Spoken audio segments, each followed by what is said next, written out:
What's going on, family? Welcome back to Family by Heart. It has been a long time off. Sorry, it's saying I'm doing a live recording to YouTube right now. So we're live right now, too. So much for editing. We talked about editing, but somehow I made it so we're live on YouTube. So congrats if you're watching us on there, our first live stream. No pressure, Brandon. No That's pressure. dangerous. That's very dangerous. Yeah. I don't know if we're ready for that. I must have just clicked something and whatever. Right. It's been a while since we used any of this equipment and stuff, so we're back after a little bit of a hiatus. Brandon, how's it going, man? How's your summer been? We got some catching up to do, buddy. We have a lot of catching up to do. I feel like we haven't talked for a couple months, and in the summer, a couple months is like a lifetime. There's been a lot going on in the summer. It's been a unique summer for me and in my household, and we are kind of nearing up, getting back to school and everything like that. And that's been a whole new thing as well. So we got a lot going on here, and excited to hear about what you guys have been up to as well. Right. Well, so the funny thing we say about the fact that we got to catch up, our last episode, when we had Sherry on, I started the episode saying, here we are in July and, summer's going, and you're like, whoa, pump the brakes. Like you're making sound like summer's over. Here we are, August 15th. So suddenly, I don't know if you jinxed it or I jinxed it or what, like suddenly this summer, July just flew by. Yes, it did. But yeah, things have been good overall here. First let's hear about you. I understand, has she been gone for 1 week or 2 weeks now? You have your first head off to college. Yeah. So Brooke went 2 Sundays ago. So this is her second week in the dorm. Her roommate is actually moving in today. Oh. So that's going to add a whole nother element to the situation. But it's been good. She got picked for this special program that starts 2 weeks ahead of school. So she was able to get into her dorm and get situated and kind of learn campus without 50,000 other kids being there. So Nice. I think it's been a tremendous transition period for her. But there's been a lot of emotions around everything. Her side, our side. It's been crazy. It's like Right. 18 years later, all of a sudden, she's out on her own doing her own thing, and it's as much as you think that you can prepare for it and kind of minimize not the impact, but the feelings and everything like that. It's unique and it's tough to describe, really. It's just tough to describe. It's, you've had, everybody's very routine, right? As much as anybody wants to say, I'm very sporadic or, I live on the, edge of my seat, whatever, like you're still routine when it comes down to it. And, just little things at the house, it just like, you notice it and it's like, oh, what's going on? Like, folding laundry, right? There's 3 piles now instead of 4 piles, or, there's half as many shoes thrown around my mudroom, it's different. And it's a major adjustment. Well, sounds like you listed how things are easier there, and then you're calling it a major adjustment. So that's less clothes, less shoes. So I don't. Yeah, I definitely wouldn't call it easier. Okay. Different. I would call it different. Okay. All right. Yeah. And quieter in the house too? About the same. As far as quiet. Yeah. But it's like you kind of, at least me, I don't want to generalize this. So me, when the kids were younger, it's like, oh, I can't wait for the kids to get older for this or that or whatever. Now it's like, Brooke's off to school and it's just different. Her friends aren't popping in and out. She's not popping in and out. It's like, okay, so it's like, you want her to come home and visit, but you don't want to push her to come home and visit because, you want her to have a good time and be enjoying school and everything. So it's like, it's our first time going through this. And I've always said that, you can get parenting books and everything like that, but there's no way to do it. You just kind of have to learn it. And I always say that life is a series of experiences and decisions and then redecisions, And that's what we're going through right now. It's our first time being this age. It's our first time having kids this age, our first time having kids go through these different experiences, and everyone's kind of learning on the fly. And you hope you do it right, and if you don't, then you just gotta, change the course a little bit. So Uh, it's been crazy. It's been yeah. crazy. But Uh, enough about me for now. What about you guys? You guys have been doing a lot of swimming and all that kind of stuff, right? You got a couple yes. Michael Phelps in your household. Well, heck, man. I think one of the earlier episodes you talked about how tan it was. I don't know whether I look as tan now, but like I am tan, dude. Like we're out at the pool like 2 to 3 days a week, easy. On top of that, Dracy has swim lessons. He just 2 weeks ago, before that big storm came through, he had a lesson, and his instructor, I asked, like, hey, is he staying at this level? Is he moving up? Like, we're trying to plan our schedule for when school starts and, when we're doing this and that. And she's like, oh, he'll do this level again. Well, then there was a sub who was like a little bit more senior there for his last session, and she put him through the level 3 test, and she's like, psh, he's moving on to Good. level 4. We're like, wait, what? We already signed up for level 3, so we need to adjust our plan. So we were able to do that. So they talked with us, and so we're. But I'm excited for him. He's excited, and he's just the way he's just grown in the pool and stuff too. Like each week, I feel like he's doing something else in the pool that like he's not learning at lessons, and like I'm not showing him. He's just doing it. Like we were last week, we were in the pool, and we're on the edge of the deep end, and all of a sudden, like he's just diving under and going down, touching like the bottom, and then push. I'm like, and like I had to teach him, like, okay, when you're there, push off the bottom with your feet. That will get you up to the surface, so you have more air. And he did that, but like what? Where'd you learn to do this? He's like, I don't know. I'm That's like, crazy. yeah. So he's doing awesome. Draco is learning just by being in the pool. He wears his water wings and stuff, but we got him signed up for his first level swim lessons as well, starting next week. So I think he'll probably go through the levels a lot quicker than Dracy did, just because he's been coming in the pool with Yeah. us. But so that's been good. We Since last time we talked, I'm a year older, a little more gray hair in the beard there. And it's been my summer of concerts too. We talked off air about our good friend Carrie Danger and all the concerts she's been getting to do with the radio station and everything. And I've had a few. I got to do a Day to Remember back in June. And then July, just before my birthday, I did a Third Eye Blind and Yellow Card at Blossom. And on the way there, I was talking with the group of friends I went with. I'm like, you know what? Like, I'm trying to go to like one concert month every month and stuff, and I don't have anything for August. And so we're walking up, and there's a 107.3 tent. And Yeah. so I go up, and they have like a Plinko game from Price is Right, and with different prizes. And the guy right before me, he got mystery prize. They gave him a pair of sunglasses. I got the same thing, mystery prize. They handed me 2 tickets for American Idiots cover band of Green Day, played at House of Blues. And so I got to go. That was August 3rd. So that took care of There you go. August. There you go. So, and the fun thing is my dad and I got to go to that together, because we were supposed to go to concert back in June, and the day we were supposed to go was when we found out about my mother-in-law passing. So we didn't, so it was nice little makeup. And then tomorrow night I get to go lunar golfing with my dad at Seneca Golf Course in Broadview Heights. Really, I So didn't know they did that there. I've seen stuff about that on Instagram. I didn't know that they did it there. That's pretty cool. yeah, my wife found it and stuff. So it was a Father's Day gift to my dad and me, as we get to have a little bonding night. So my 2 nights out a month for solo time for me, I get to spend with my dad both nights. So I'm Good. looking forward to that. Yeah. That's awesome. That's awesome. I did last year. I did that golfing at Brown Stadium last year. That was pretty cool. As The far as like Top the Golf kind of golfing, thing. yeah. So it Yeah, was okay. like, there was different, how Top Golf has like the rings, the different colored rings down, Yeah. whatever. So that's how the Brown Stadium was. So it was on the field, there was a different rings with, circles, and you score different depending on where you had to go. And you just like each hole was just like a different spot set up amongst the in the stands, in the seats, and you would hit from there. They had a green, or they had like a tee box set up and everything like that. And like the golfing part of it like wasn't like, crazy, but it was just cool playing golf at Brown Stadium. Right.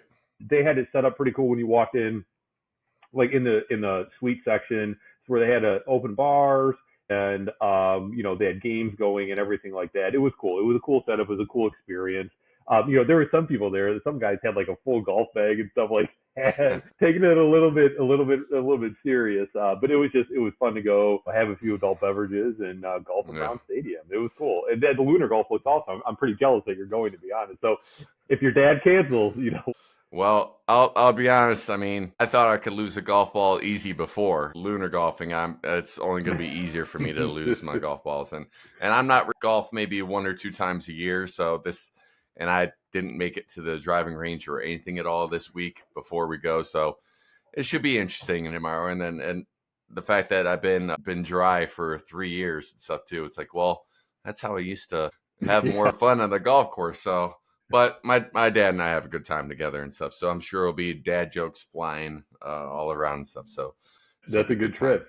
My Yeah. my son's been getting into golf pretty heavy this summer. Last year there was like a junior like a training thing at Pine Hills, and it was like the golf pro up there, did some stuff working with the kids in like a group, and then this year, we kind of started off at the range at Top Golf, that kind of stuff. But we've been out, I would say 4 times out actually on the course in the last month or so. So it's been cool. And, I was never able to get him into baseball. From a dad point of view, it was frustrating to me, right? I played football, baseball, basketball, but I loved baseball, loved football. Yeah. But he plays football, and we've been going at that for about a month now. But yeah, Luke's been golfing, and it's been fun. It's been fun to get out there. I think the most fun part for him is driving the golf cart. No, I'm sure. I'm sure. Yeah, Yeah. yep. And We go ahead. Go ahead. he has specific courses now that he knows the golf cart goes faster than at the other course. So those are his favorite courses. It's like going to swings and things and going on the go-karts and you have an all-day pass and then you are doing your best to remember what ones are faster. So then like Yep. when everyone's going, you can quick run to that one because otherwise you're like, oh, dang it. Have you ever played whirly ball before? No, but I've seen it. I have even scheduled an outing there, but it ended up getting canceled. But I would love to do Whirly Bowl. Okay. Yeah, I played that before too, and that's the same thing. It's like everyone is like standing and watching, like, okay, which is the faster cart? Which one's faster? Like, all right. And then you're got to make sure that like you're the good guys on your team are the ones getting the faster cart and stuff, because otherwise, like, it's just a waste. Like, or maybe it could help make up the difference for the people that aren't as good. It just kind of depends on how you look at it. But Yep. I guess that's a difference of perspective. It's funny when you get out there and all of a sudden it's supposed to be a fun event, team building event, right? A lot of Yeah. corporations I think schedule stuff out there, but then as soon as people get there, it becomes competitive, right? Oh yeah. Well, I have this group of friends that would do it usually like once a quarter or maybe once every like half year or something and stuff. And it just when the boys came, it just got to be a little bit too hard for Yeah. us to go. Plus, sometimes I would be like notified like last minute and stuff. I'm like, dude, like, come on, I'm a parent of 2 young kids. Like, I can't go last minute. Like, Yeah. you tell me ahead of time, we'll plan it. But yeah, other than that, it's been good. But let's see other things with us. Been doing concerts, like I said. Been getting back into the gym pretty good. Haven't made the full transition to compound fitness, but been working out there a lot, and it's been a lot of fun switching up my normal routine. I did a couple posts on my social media about father figure and mom jeans and stuff, and got a couple takers on that. So if you're looking at wanting to workout plans and some coaching your way, definitely hit me up on that. For anyone listening, been fun doing that and hearing how they're liking the changes and stuff. And then I'm also looking down the barrel of I got less than a month to get my PT recertified. So just bought a course this weekend, so I gotta get going on that. But I'm looking forward to that. So it's all going good. We started Dracy on medication this last week. We were very hesitant about doing that Mhm. because from what we read in stories we heard and everything, and also just you hear a lot of the stigma of like, oh, people are just on medication and everything like so. Yep. And Dracy is just such a beautiful, bright mind and his personality, and so we've always been so hesitant about putting him on anything because we didn't want to dull that bright light that he is. We didn't want Mhm. just a shell of who he is. And our developmental pediatrician assured us that the medication that we started him on is not going to affect his cognitive function, his personality, or anything. What it does is it targets his fight or flight response, his trauma response. And so he's still every bit of himself. The main side effect is that he's a little bit more tired as a result of it. So we've been giving it to him at night. I'm hoping that helps him sleep through the night better. So far, hasn't been the case. Aiken, he woke up at 3 in the morning and 4 in the morning during this last week. He did go back to sleep, but the other side effect, he has been less aggressive, which has been great. Instead, he's been more emotional.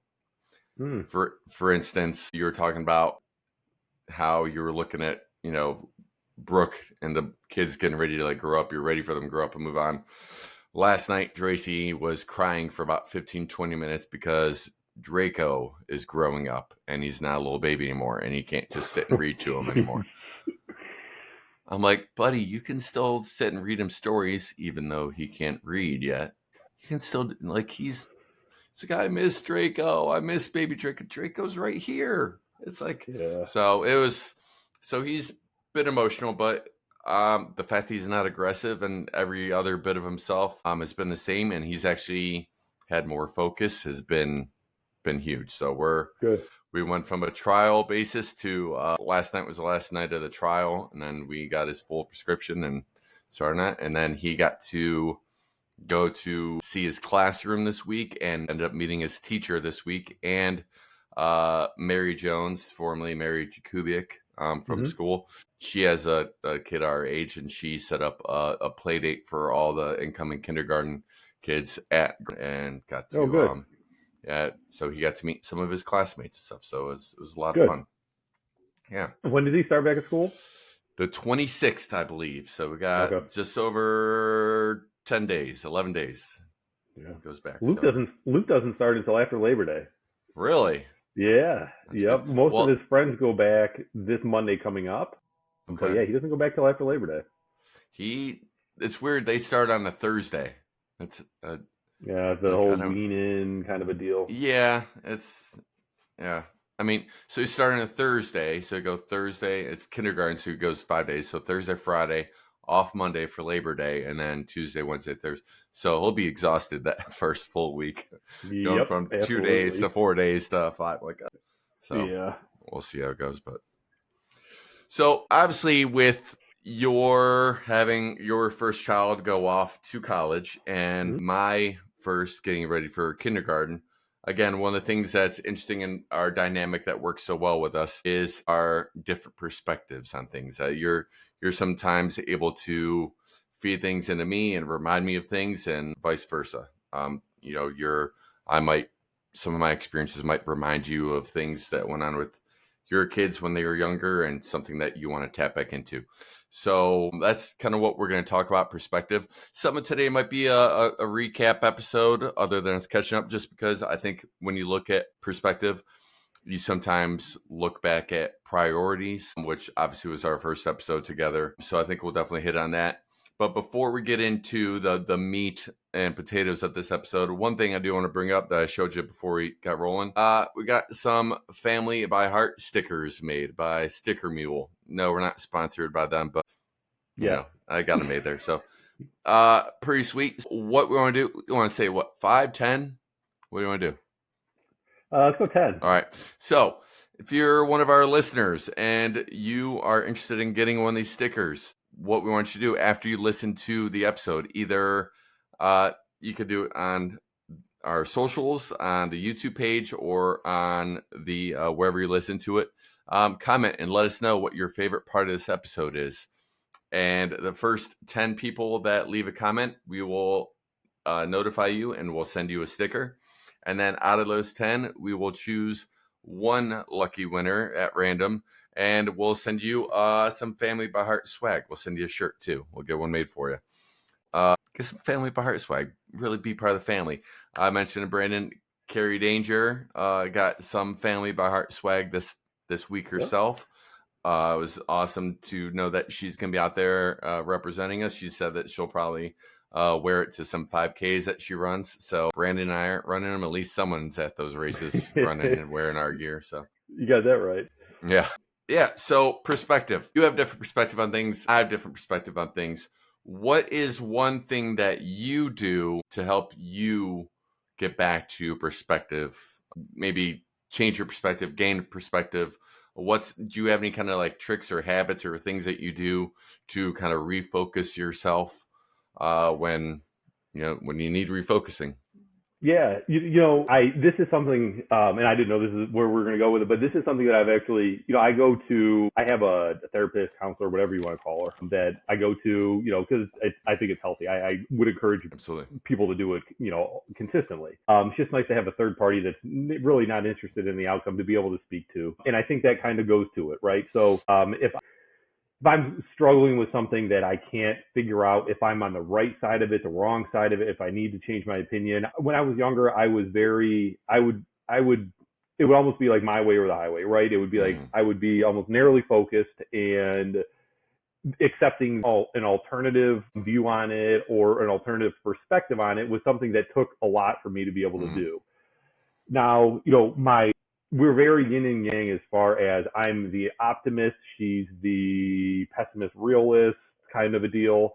Good, And good so job that, slipping realist in there. Good job. yes, I had to. So like where I always think, oh yeah, we can just do this. It'll turn out. It'll turn out. Yeah. That's when we have responsibilities, other people that depend on whatever decision we're making. Sometimes you can't take that route. Sometimes you have to take this is kind of the worst case scenario. Let's plan on this. And then if it turns out better than that, then everybody's happy and everybody's surprised. As far as if it's something that I don't even feel ready to discuss openly with anybody yet, because feeling vulnerable is something that I don't know if anybody ever really gets over, right? No one likes to Right. feel vulnerable. But what I try to do is almost go through a conversation in my head from the opposite side. So I almost verbalize, okay, so if I'm going to have this conversation, this is what I'm going to say. This is my perspective on it. And then sometimes I'm thinking, man, that doesn't even sound right. Like, I'm Mm-hmm. not coming from the right place. I don't have the right priorities, in place as far as the way that I'm thinking. So right then I can kind of go back and adjust my thinking and say, okay, so if this is what I am thinking to myself, but the outcome that I want is over here, this just doesn't make sense. Like my perspective on it and the outcome that I'm hoping, they don't align. So that's kind of the almost the self reflection, right? Like, okay, so Mm-hmm. this is the way that I'm coming at it. Let me think of the complete opposite perspective, and then coming from that way, kind of poke holes in what I'm coming with from my side of it, and that helps. But then also just having somebody to be able to talk to, Mm-hmm. that offers a different perspective. I think that's key, and I think that's why I always have suggested, whether you're in a good place in your life, a bad place Mm-hmm. in your life, or anywhere in between, I think it's always good to have some sort of at least a monthly therapy session to be able to just kind of get your thoughts out and everything like that. And if you don't have anything that's current in your life that you need to discuss, then talk about things that have bothered you in the past, or things that you wish you could do or get over that you're not doing that. Just kind of put it out there. So the Yeah. first thing, to kind of sum up, my long-winded answer is, first thing is self-reflection, and then second would be to have somebody to talk to kind of share your perspective or your opinion on where you're comfortable feeling vulnerable to that person. Mm-hmm. No, we've both talked about that over and over. I feel like about it's okay to go to therapy. It's okay to go to counseling. Yeah. It's definitely okay to have someone to talk to about things. And I think reflecting and even reframing is a good Mm-hmm. practice to have. And I know one things that I do, especially when it's like, it's going to be a difficult conversation, Mm-hmm. someone like that you can almost see it turning into even bigger Yep. problem or conversation. Sometimes it's good to write it down. Then you Yep. can one by writing things down, you can get it all out without worrying about being interrupted. Because when you're having those conversations, sometimes you're going to be interrupted. They're going to have something to say, and that sometimes takes you off topic. Also, it just lets you get it all out, and then by getting it all out, you can also then look at it and reflect and reframe it on the way you want. You know what? That doesn't sound right. That doesn't seem right. Like, let me try this again and stuff before you have that difficult conversation, or get in that situation. And then even if it's not about a conversation, doing some kind of journaling, writing it down, having those, whether you have a regular journal, a gratitude journal, or something like that, like having some kind of way to reframe each day and be able to reflect back and see, at least looking at the positives, is going to keep you more in that positive mind state. Not to say that those negative things aren't going to creep in. And like I said, like even if things are good in your life at that time, maybe you're going to talk about something that bothered you in the past or something, like, well, those things are going to come up in therapy one way or another, because it's, I can tell you the times that we've gone to therapy, and I know for myself and my wife that we both been like, thought we were done talking about that, handling that thing in the past. And it's not like bringing up old things like between us, it's just old things that we experienced in life. And those things come up. And I think one fun thing I like to do, and this is something I actually like thought about today getting ready for it, is, and when it comes to reframing things and having a different perspective, is try to make reframing it fun or silly, where you can take a situation and look at it. Maybe it's tough, but by reframing it in like a silly way, it'll make you feel more lighthearted about it and make it seem not so drastic. So the example I thought of today was, and again, it kind of goes to what we were talking about, like baggage from the past stuff. So it's kind of a yard analogy, dog analogy, that kind of thing. So you got to take care of your yard. I have a dog. You don't have a dog. You guys have cats. But we have a dog. The dog shits in the backyard, right? So the kids go out in the backyard and they could be playing and they could step in it. I could step in it. Anyone can step in it. There's little shit in the backyard, okay? Now, here's the thing. I try to go around a couple times a week. I have a shovel, and then I have a pickle bucket with a lid on it that I will pick the shit up in, and I'll put it in the bucket, and I'll close the lid on it. Stuff. So then the yard is clean. However, you dump it in your neighbor's yard after that? No. I'll wait till it's about 3/4 full, seal that bad boy on, and then it goes in the trash. And then I watch nervously as the trash truck comes by and make sure that the lid doesn't fall off as it gets dumped over, because I'm like, I don't want that to fall out. But anyways, so our yard is now clean, except for the spots where, sometimes it gets stuck in the grass and you smear it more than you, but that's another thing. But so even though our yard is clean, I still have a bucket of shit. Yep. So even though you cleaned and you think everything looks good, you still have all that crap you've been dealing with.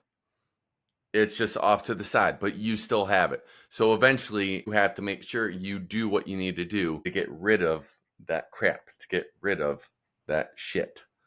So to me, that's just a funny analogy. Like, you can clean it, make it look nice. Every now and then we're going to step in some shit. Yep. That's probably the most I've sweared on any of my episodes, by the way. And to that point, if you're not stepping in the shit, it means you're not having fun playing in the backyard. Ooh, look at that perspective. Got it. I love it. See?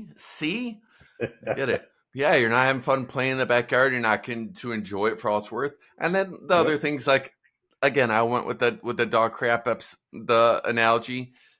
When it comes to maintaining your yard, you got weeds that pop up, stuff you got to take care of them. If you don't get rid of the weeds, you don't weed your garden and stuff, then they'll overgrow and they'll take everything over. So I think seeing someone, talking to someone, getting, not just clearing it, but getting rid of, getting past, getting through whatever has been holding you back or weighing you down or something, that's one of the most important things that you could do. And why therapy is so good is so it can help reframe your mind, give you that perspective to see, okay, I'm holding on to this bucket.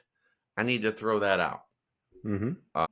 So that's one of my, think of fun ways like that to reframe it.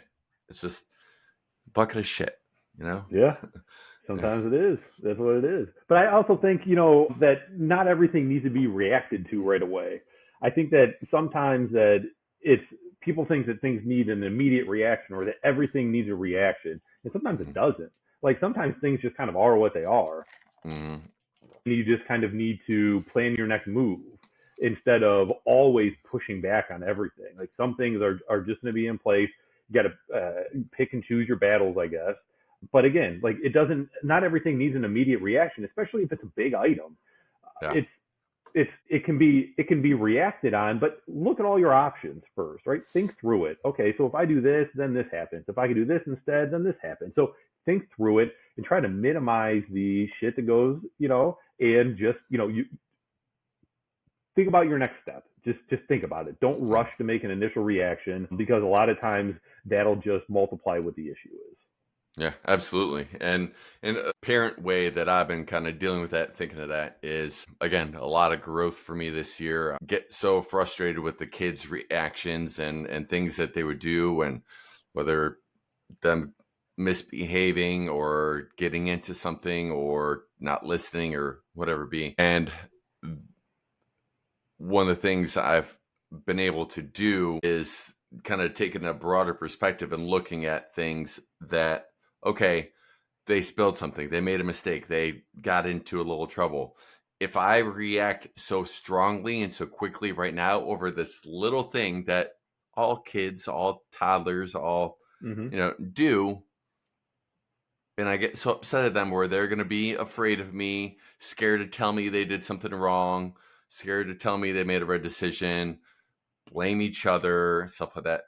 Well, later on in life, when it comes to the important things that are going on, things going on at school with friends, with girlfriends or boyfriends or whatever, do I want them to be nervous to tell me because of how quickly I react to the little things now? No, like I want them to be able to know that they can come to dad to tell me anything, if it's a mistake, if it's a spill, if it's something they did, and just being able to have that perspective like has been a big amount of growth for me this year.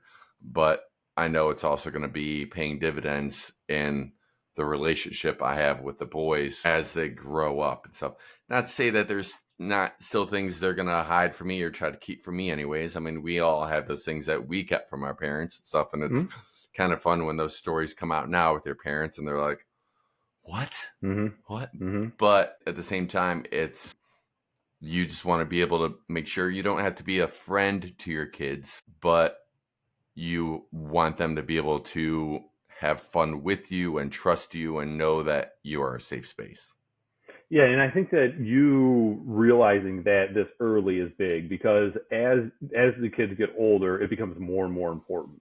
You have to try to find a balance to where you are the parent, but also to where, to your point, where the kids aren't afraid to approach you about things. Mm-hmm. You don't want them learning everything from the kids on the school bus. You don't want them, you know what I mean? You don't want them Yeah. learning anything from everything from social media. You want them, you need to be able to create an atmosphere where they're okay to come to you and say, Dad, I heard this. Is this right? Mm-hmm. Mom, I heard this. Is this right? So you can talk through them because as they get older, the experiences that they go through are more significant. Mm-hmm.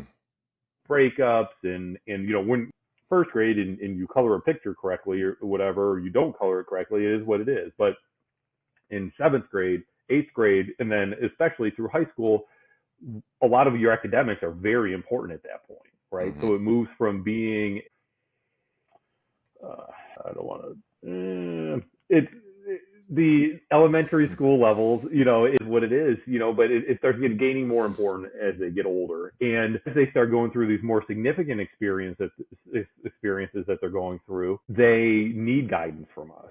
Mm-hmm. And they need to be able to come to us and trust that that we have their best interest at hand in our responses.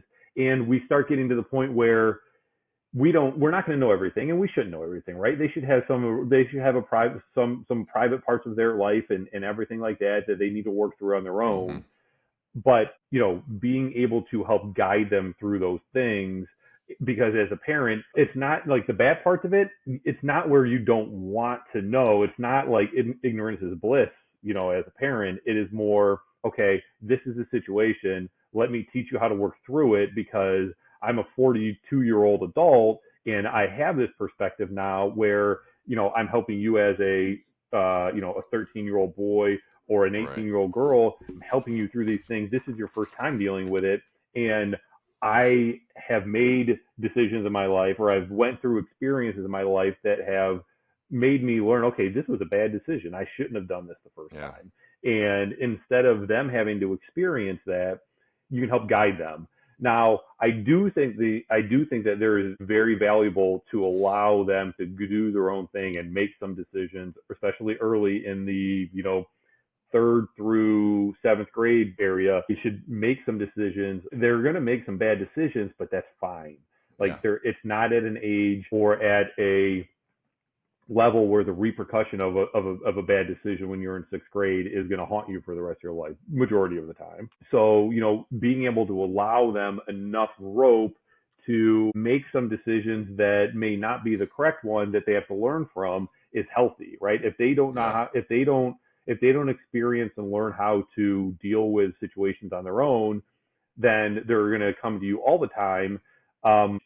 Again, it's all about that balance, right? Do we Yeah. want them to come to us on the big things and so we can provide guidance? Absolutely. But on Right. some of the other things, they got to make the decision on their own. They have to have that learning Yeah. experience on their own so that next time they don't do it. So again, it's a delicate balance, but we've always created a very approachable environment in my household where we know some things, we know enough about what's going on to be able to provide the guidance, but also give enough space to where they have their own private life as well. And Yeah.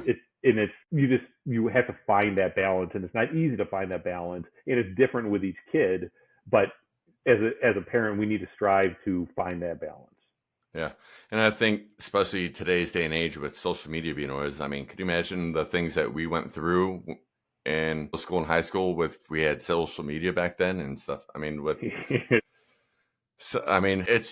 it's difficult, it's scary, but at the same time, I think it's kind of a topic we talked about, I think the episode before, Sherry, where we are not just telling the kids great job after they've completed something. You're pointing out, okay, good effort, like you're doing this good, like I really see that you're working hard doing this. So they're not expecting, like, if they fail, it's the end of the world. If they don't do Yep. something good, it's then you're telling them, like, hey, I love you, I'm proud of you, I know you're trying as hard as you can, you're doing this, you're doing that, like, great. And as far as what you said about allowing them to make their own mistakes, like, yeah, I mean, there shouldn't be things at that age like that are too life changing, life altering for them. I think the big point is driving home to them that, like,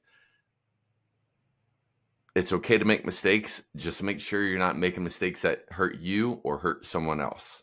Their feelings, their physically, their mentally, like, don't do anything Yep. that's going to hurt other people. Because, I think I saw it in your eyes, and I kind of felt it too when you said, like, you don't want to give them so much rope. It's like, ooh, maybe we should say leash, because now Yeah. Yeah. the way kids are so young are taking their own lives. It's like, oh man, like, so just make sure that they have that open communication and that they're able to realize, like, no, you treat people the way you want to be treated. So if someone, you should always be nice to someone, even if they're being mean to you, teach them kill with kindness. And Mm-hmm. maybe should be another word instead of kill, with kindness too, and instead of killing. But it's just, because you don't want them to hug someone to death either. It's just, Yeah. And it's that's also another thing that comes with balance, right? The kill them with kindness, but also, stand up for yourself. absolutely, absolutely, Yeah. So it's, you don't always need to acquiesce to somebody that has a different opinion or is doing something to you just to keep the peace. Sometimes you have to, put your foot in the ground and stand up for yourself. mm. And that's a very important, that's very, I always grew up hating the term too nice. I mean, you remember growing up with me, like, I would always hear, you're too nice. You're too nice to people. And it would drive me nuts. Like, no, I just believe in being nice to people, kind to people. And if someone tried walking all over me, sorry, I'm done. Like, but like me just being nice to someone, I don't think there's anything wrong with that. So, mm-mm. but teaching your kids that balance of, like, okay, especially, in our side of things, as we kind of we walk delicately trying to find the balance, making sure that our kids are treated the right way, and that skin colors and part of why someone is doing something or saying something to our kids, that they're not treated some way. Because, it's, as we've looked at the IEP situation with Tracy and his autism and stuff, and what kind of treatment he's getting and stuff, like, and making sure that he's getting a fair shake. The school he went to preschool for definitely had a different demographic than where he's going for kindergarten. So the demographic is definitely a big shift. Not to say that there isn't some at where he's going to be going, but there was more white kids were the minority where he went to preschool before. So we're like, okay, just want to make sure he's getting a fair shake. And we don't want to be too hyper focused on that. And, I don't want to be someone that's pulling the race card or anything, but at the same time, like, if anyone says anything to my kids, I'm like, you better watch the fuck out. It's, man, what's with me swearing today, dude? Like, hey, I like it. It's a lot of emotion. I like emotion. It's good. Hey, man. So another thing, as far as perspective goes, I met with a good friend of mine earlier this month, and he introduced something to me that I thought was really cool. And I know I sent it to you, and it called Your Life in Weeks Perspective. And what it does, it's a little calendar like this. Mine's I'm so old, I didn't feel like coloring in all those down here. So I didn't, like, man, that was like my young years and then teenage and all that stuff. So I didn't get to that point coloring, but I color coded some things.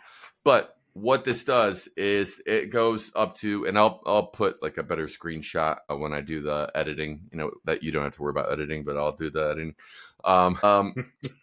It has basically your years starting at 1 all the way down to 100, given that the fact that the goal for most people is to live to at least 100. And then it has, going across, it has your life in weeks, 52 weeks a year.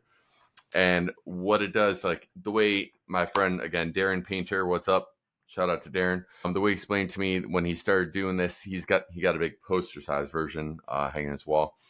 At the end of each week, he would fill in one of those dots, one of those bubbles. And what he said, he had 3 goals that he wants to accomplish each week. Making people smile, being healthy as he could be. And there was another one. I'm sorry, Darren, I'm forgetting it. It was like a month ago that we talked, but he had these goals. And so, but what it does by filling it out at the end of the week, it's giving a perspective. Okay, was this week one that was, I lived up to my full potential? Did I spend the time with my kids that I need to spend?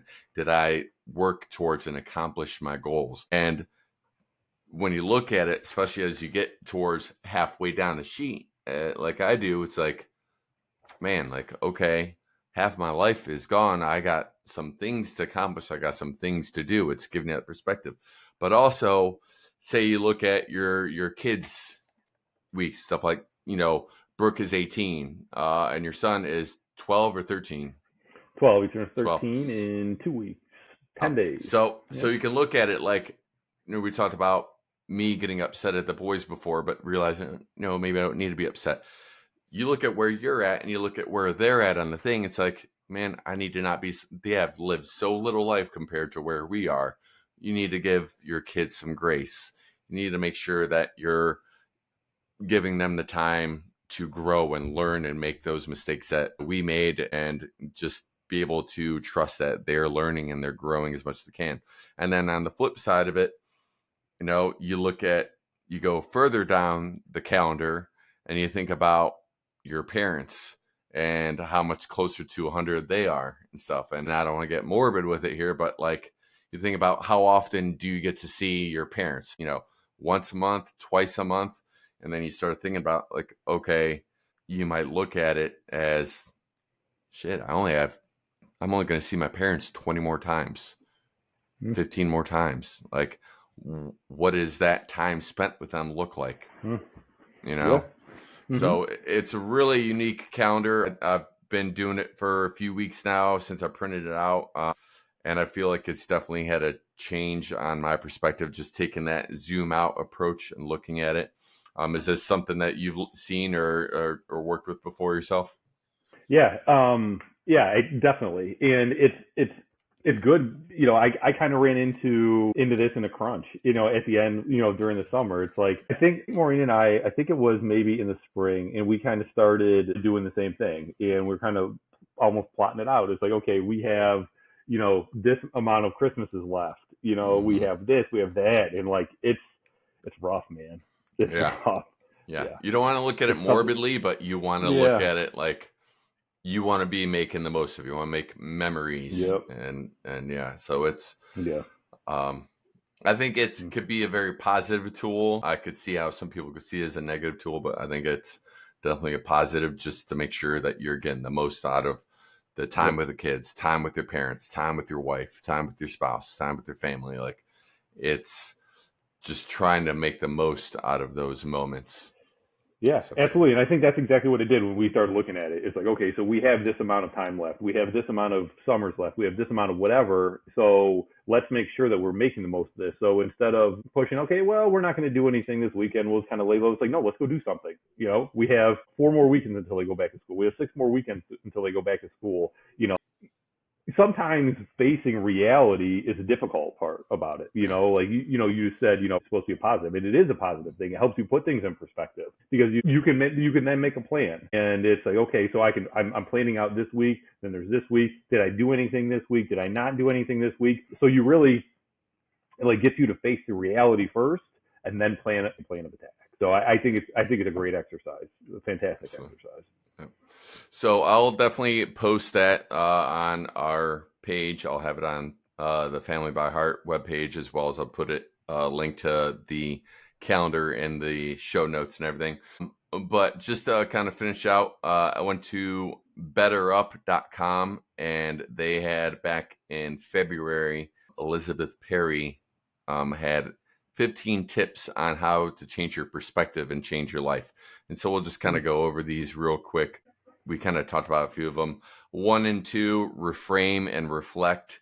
We kind of hit on those already. The dog shit analogy, the buckers. Turn inner monologues positive. Again, that's kind of the journaling I kind of hit on, as well as like looking at things of, instead of I have to do this, I get to do this. Like they can, you know, I don't know, example, like I have to do some yard work and stuff. Like, oh, well, I get to spend some time showing my kids how to take care of the yard and have some time just making memories with them. Have to versus get to is a big mental adjustment that you can make. Oh, absolutely. I don't remember what book it is that I read. It was a couple of years ago. Well, listened to. I'm not a reader. I'm more of a audiobook kind of guy. Right, right. But that's the biggest thing. Oh my god, I can't believe I have to wake up and work out this morning. It's like, no, I get to wake up and I get to go work out today. Yeah, It's have to versus get to will make a huge shift in the way that you approach things. absolutely. Stand in someone else's shoes. Before you judge someone, walk a mile in shoes. This way you're a mile away and you have their shoes. That's an old joke there, but just look at things from someone else's perspective. I think I've always done a pretty good job of this.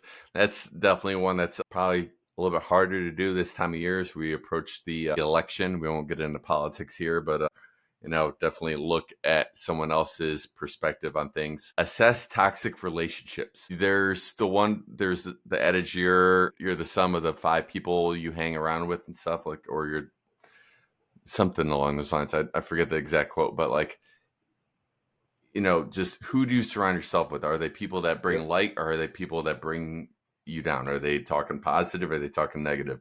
Are they making you feel negative? Are they treating you poorly? So assess toxic relationships. Embrace change. Change is not easy for any of us. I know it makes some people nervous to do, but I think that one, again, could be a get to versus have to. Look at things like, I get to try and do new things. Stop comparing yourself to others. Don't be trying to keep up with the Joneses. Don't compare yourself to others. Just try to better yourself every day. I think Sherry talked about at Compound Fitness, they have the Kaizen mentality where you're just trying to better yourself by 1% every day. Just try to better yourself. Don't try to compare yourself to anyone else, Yeah. especially what you see on social media is someone else's facade that they're normally putting on. It's not necessarily Yep. they're living the best life. It's It's Nope. what they want you to see. Yep. Help others. That's a big one. You get to do a lot of work helping others with mortgages, and I know working with like veterans and stuff like that as well. Yeah, So and I, do a lot of youth athletic coaching, which is great. And I would say that that's probably the most rewarding. It's great. Like right now, so we started football practice about a month ago, seventh and eighth graders, and just seeing the kids at this age and developing relationships with each other, so that they're depending on each other, and they're kids that can walk the hall at school together, but they wouldn't regularly even acknowledge each other maybe. But now they're out there, they're standing right next to each other on the football field, and if the person on the right doesn't do what they're supposed to do, then the person on the left can't do what they're supposed to do. So they're forced to go through everything like that. And so yeah, it's that part is very rewarding. I've enjoyed coaching for years. I probably started in probably my 10th grade year, which yeah. I won't say how many years ago that was, but yeah, it's very rewarding. I've coached both Luke and Brooke up through sports, and it's fantastic. I like the analogy that the person next to you has to be able to do what they're doing, because if you remember, you never got sacked from my side when you were my quarterback. Never. Yeah, man, I had your back, buddy. Had your back. Appreciate that. Absolutely. But yeah, and if you're ever feeling down or upset about something yourself, one of the easiest ways to get yourself out of the funk, do something nice for someone else. 9 times out of 10, that works. Just do something nice for someone else, and you'll see it just helps you out. However, 9, take care of yourself. We talked about going to the gym, take care of yourself. Paris at the gym, he at the end of the workouts, they give you a health tip of the day and stuff, and he was talking about how I won't go too long into it, but basically, like, each time you work out, like, America's biggest issue with being healthy and stuff is diet and exercise. If the main 4 diseases that affect people can be combated more with diet and exercise, and if you take care of that each time you work out, you could basically be adding another 4 days to your life. So think about it that way. Take care of yourself. Yeah. Let the little things go. Don't make mountains out of molehills. I mean, learn a new skill. This is one I was like, follow your awe, things that really interest you. Mm-hmm. Go follow those things and learn more. And it's always someone else I knew used to always say, like, if you're not learning, you're dying and stuff. So try to always be learning new things and stuff. Practice gratitude. I know I've talked about having a gratitude journal and reflecting on it, and not only writing your gratitude journal each night, but look at it each morning before you start the next day. Start your day in a positive mood, and so instead of the wrong side of the bed, your day is just going up. Accept yourself, ask yourself questions, and think big. Mm-hmm. Set goals for yourself and try to reach for those goals all the time. So again, that was from, I'll put the link for this article in the show notes as well, but it's from betterup.com by Elizabeth Perry. But any other ones that kind of stuck out to you there? So the one that I think sticks out to me the most is who you're surrounding yourself with. Mm-hmm. And I went through like a month this summer before I got too busy. I went through a month where I was posting like every day some sort of a quote or whatever inspirational quote that was kind of hitting home. I was posting that on social media for like a month. And the surrounding yourself, I think, is very important. And I think the one thing that I posted that was on that topic was like, if you surround yourself with 5 smokers, you're going to be the 6th smoker. If you surround yourself with 7 people that are going to the gym, you're going to be the 8th person going to the gym. And I think that's very right. I think that, who you surround yourself with is really going to drive you and the group. And I think that you should do that to be a leader as well. You don't always just need to jump into a group and follow everybody, but you can also be the leader of the group. And then also, as far as what you're surrounding yourself with, I know we talked about this a while ago about going, like, social media is good to find some of these inspirational quotes, but if you're in a down point in your life, social media is going to start throwing negative stuff at you. And so then and I think that kind of goes into surrounding yourself, because you're scrolling, you go to this reel and it's, oh, the tired dad. And then you go to the next one and it's, oh, this or that. And it's just like, you start thinking, oh yeah, I'm in a shitty spot right now. Or, oh yeah, maybe these people are jerks. Maybe I do need to, whatever. And you just keep getting reel after reel of that or whatever. And I think that that's the same situation is surrounding yourself. You start putting yourself into a certain mental or physical spot based on what you're being kind of inundated with and hearing. And I think that that can be very dangerous. So I think who you're surrounding yourself with can be very positive, and I think that it can also be very negative. So it's very, very, very important. Well said. Well said. All right. Well, I think that's going to do it for us today. Take us on a minute. Just want to recap. We got the Family by Heart stickers. Comment anywhere you can because we will see it. First 10 people to comment will get a Family by Heart sticker. You can put on your laptop, your computer, your kid's locker, any of that stuff. We'll send it to you. And then out of those first 10, we will also choose someone to get some Family by Heart swag, send you a t-shirt, have one made for you, your size, your color, all that stuff. But Brandon was just finishing off talking about how important it is to surround yourself. You let us surround your head. You got us in your ears talking to you. You're surrounding us by being part of the family. So thank you so much for being here, being part of the Family by Heart family. And you know how it goes here. We're born into our names, but we become Family by Heart. Till next time.